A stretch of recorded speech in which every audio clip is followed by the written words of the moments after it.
too young! In April of 1983, Disney premiered one of its wickedest, strangest, and most horrific fairy tales it had ever released in theaters. Don't die!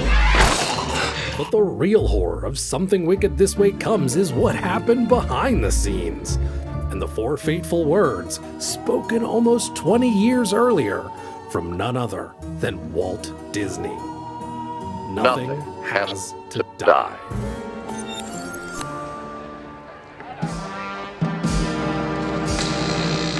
Now, when it comes to the spooky season, there are few Disney movies that have better autumn time vibes than Something Wicked This Way Comes. I mean, just look at this thing. The whole atmosphere is like a warm cup of spiced apple cider for your eyeballs. And then there's that evil witch, an evil little person, and even a tent full of evil strippers. But that's not the spookiest part of the film. Though Pam Grier as a witch in a Disney movie is pretty wild. This is the end of your rotten life, you mother... It turns out, the spookiest parts of Something Wicked This Way Comes have to do with just how brutal making this film ended up being. The unexpected friendship author and screenwriter Ray Bradbury had with Walt Disney, and how Nothing Has to Die ended up being more fitting than anyone ever could have imagined.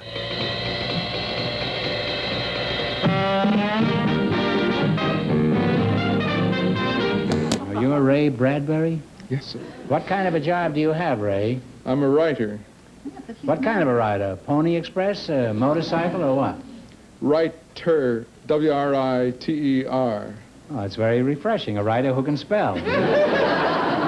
Now, if you're not familiar with the name Ray Bradbury, you might be more aware of his work and its influence on popular culture. Nobody writes like Ray Bradbury, and the author of more than a dozen books and almost 300 short stories is truly one of a kind. Stories like Fahrenheit 451 that created the dystopian future genre, The Martian Chronicles, and its ever-present sense of galactic curiosity shaped how other writers, filmmakers, and even scientists would think about space exploration. You began writing about space travel before there was space travel. Now there is. Right. What is space travel going to do for man? Space travel is going to enable us to live forever. That's its most important function. Yes, we wish to guard the gift of life. But what had initially influenced him the most and set him on the path to being one of the all-time science fiction fantasy greats was when a young Ray Bradbury visited his local carnival. My future was decided for me when I was 12 years old. I went to a carnival and I saw a man, Mr. Electrico, sitting in an electric chair, being electrocuted. And I stood below the platform and he reached down with a flaming sword full of electricity and he pointed at me and said, "Live forever." The next day, I started to write, and I've been writing for 70 years. Bradbury would later go on to expand this experience into his 1948 short story, The Black Ferris, where two young boys sneak into a pop-up carnival late at night, only to discover a mysterious backwards Ferris wheel that can make whoever rides it young again. Wait till you see. Come on. Where? Just follow me. The Black Ferris also showed up in the pages of The Haunt of Fear in 1953, one of Bradbury's 28 contributions to EC Comics. And Ray wasn't ready to stop there. Only a couple of years later, he made his first attempt at getting this story made into a movie, which would have seen none other than Gene Kelly in the director's chair. He likes me, so do I. Yeah, that Gene Kelly. And I took it to Gene Kelly and I gave it to him, and he read it. He says, "My God, this is a great story. I want to do this as my next film. May I take it to London and Paris and try to get some money?" I said, take it. This version, I'm sure you'll be shocked to learn, didn't get much interest from studios. And so Bradbury quickly pivoted and just did what came natural to him. So he gave me back the screenplay, and I spent 3 years turning it to a novel called Something Wicked This Way Comes.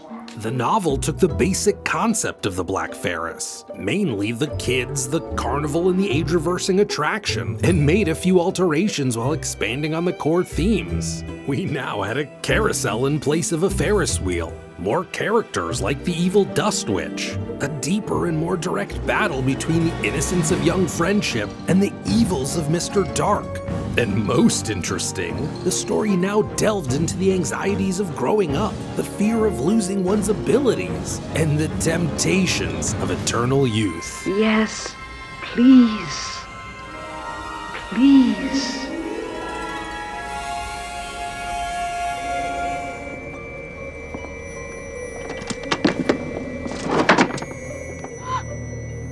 Please help me! Please help me! When it was finally released, the book reviewed well and financially did even better. But things weren't quite right.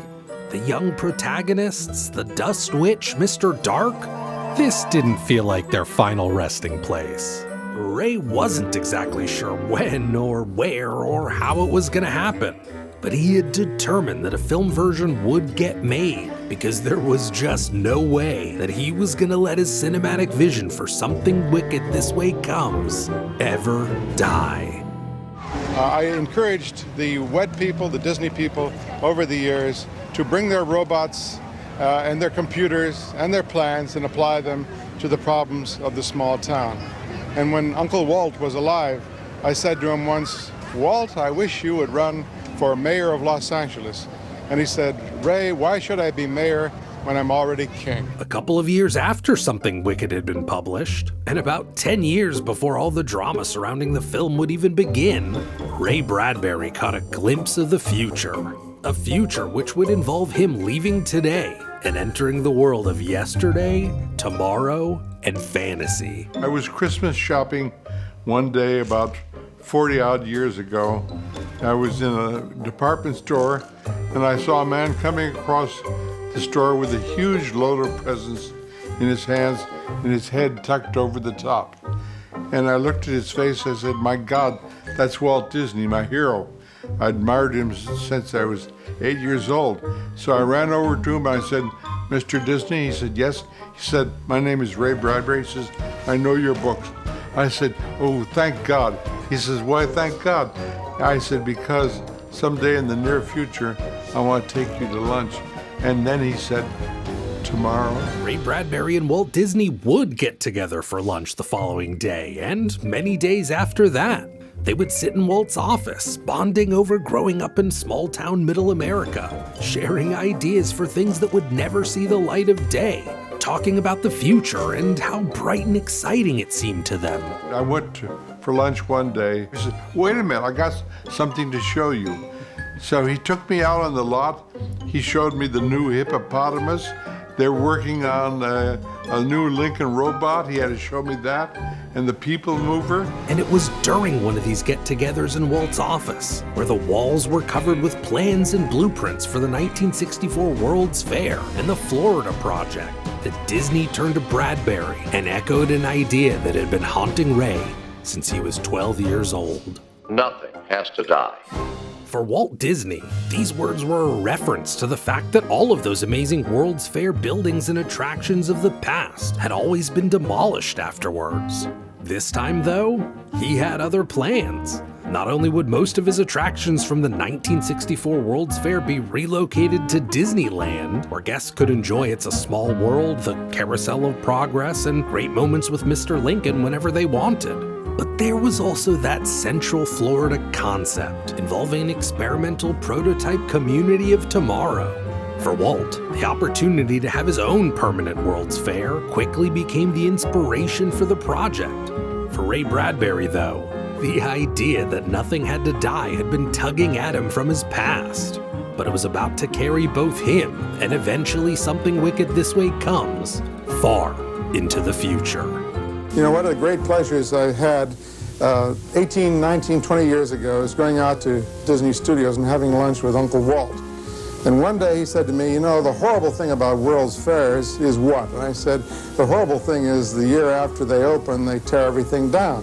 He said, "Well, I would like to build a permanent World's Fair, and I hope someday you'll have something to do with it. The company would eventually make good on Walt's offer, but it would come almost 15 years later, after the death of Walt Disney, after Epcot's community focus had shifted into being Disney World's second theme park, and after Ray Bradbury was still finding it difficult to get the film version of Something Wicked This Way Comes made. It had bounced between 20th Century Fox and Paramount.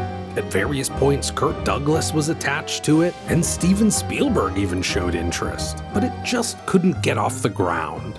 Frustrated, Ray sat there thinking to himself, maybe this one's not gonna happen after all. Maybe I should just let it go. And that's when the phone rang. The Disney people came to me and said, we have a $50 million building. Will you help us stuff it with metaphors? So I worked with John Hench and helped create Spaceship Earth down at Epcot. Ray had helped bring Walt's dream of Epcot and his vision of a permanent World's Fair to life. And little did he know at the time, but Walt was about to reach through space and time to repay the favor.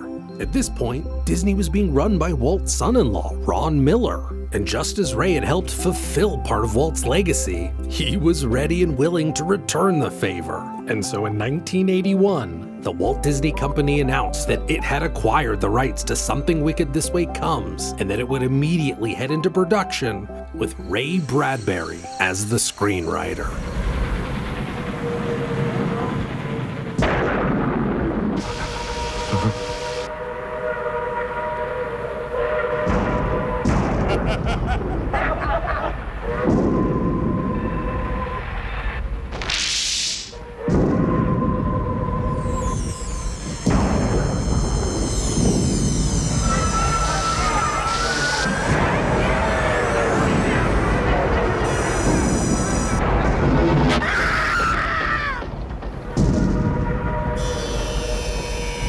Ray Bradbury's Something Wicked This Way Comes is coming closer. After 20 years of being in development hell, it was looking like Ray would finally have his movie. And the fact that it was all being done in the house that his good friend Walt had built, well, sometimes truth really is stranger than fiction.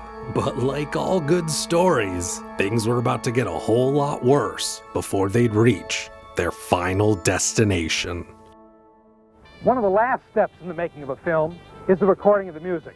And we're going to eavesdrop on one of those scoring sessions right now. The composer, James Horner, has, among other things, written the music for Star Trek II, and more recently, 48 Hours. And today, with the help of over 60 hand-picked Hollywood musicians, plus 20 female singers, he will conduct a portion of his score for the Walt Disney production of Something Wicked This Way Comes. It didn't take all that long for the road to Something Wicked This Way Comes to begin to look treacherous. While the film had been officially greenlit with the $16 million budget, director Jack Clayton had made it pretty clear to Ray who would be in charge of this production. So I had a meeting with the director of the film that was going to be made, and he handed me a new screenplay. Behind my back, it had it revised by the screenwriter who did a big TV project, and he changed it. He knew nothing about fantasy.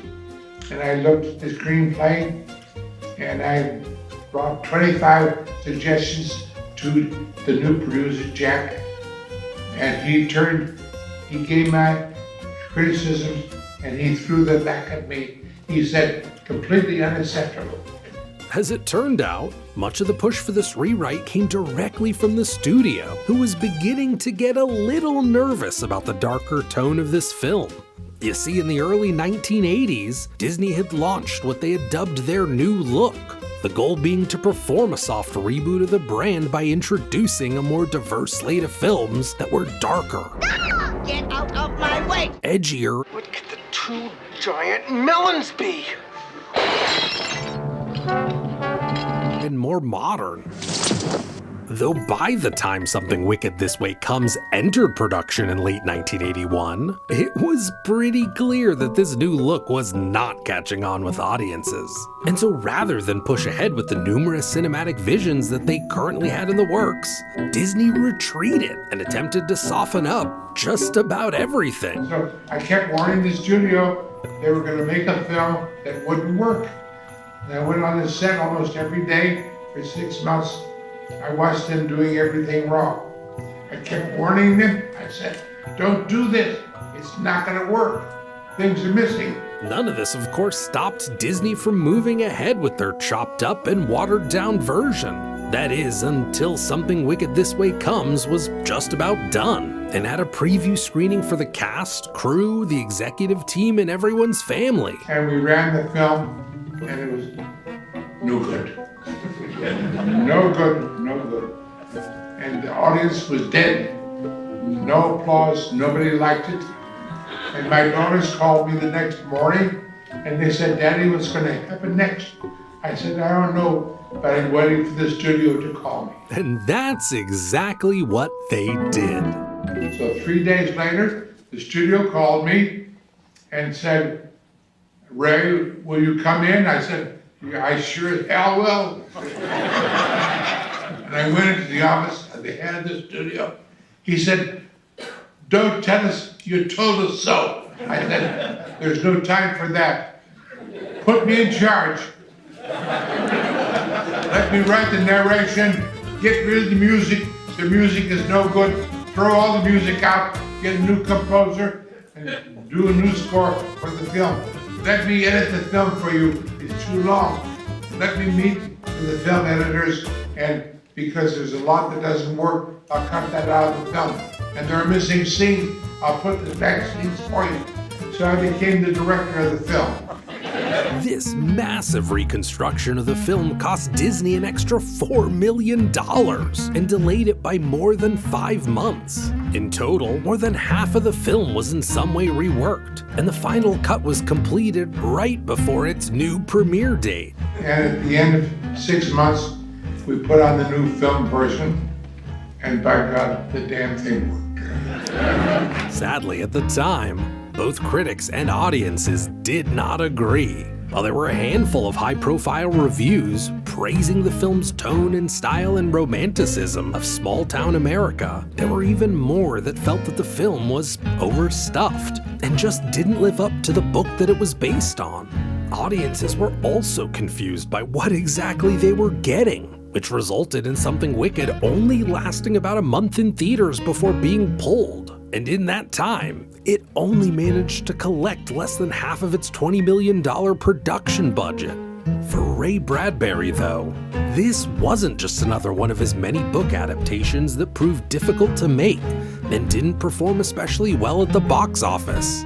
This was a journey 50 years in the making, one that took him from a dimly lit circus tent to the bright spotlights of EPCOT, from Mr. Electrico's rickety stage to the expansive offices of none other than Walter Elias Disney, from a short story dreamed up from his experiences as a 12-year-old boy to battling seemingly impossible forces to get this film made.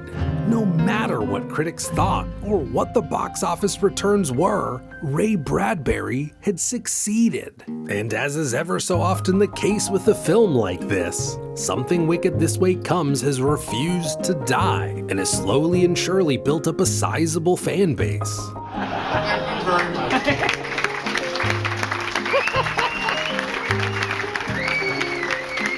Up until his death in 2012, Ray Bradbury continued to regularly connect with Walt Disney through frequent trips to Disneyland, riding the monorail, strolling down Main Street, just taking it all in. And in 2007, Ray had the honor of officially becoming an eternal fixture of Walt Disney's happiest place on Earth.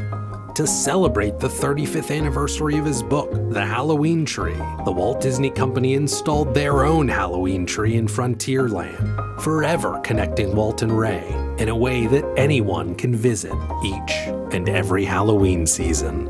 I belong here in Disneyland ever since I came here 50 years ago. I'm glad I'm going to be a permanent part of the spirit of Halloween. Proving, as it always does, that when it comes to the powerful forces of friendship, of optimism in the future, and of timeless storytelling, nothing has to die.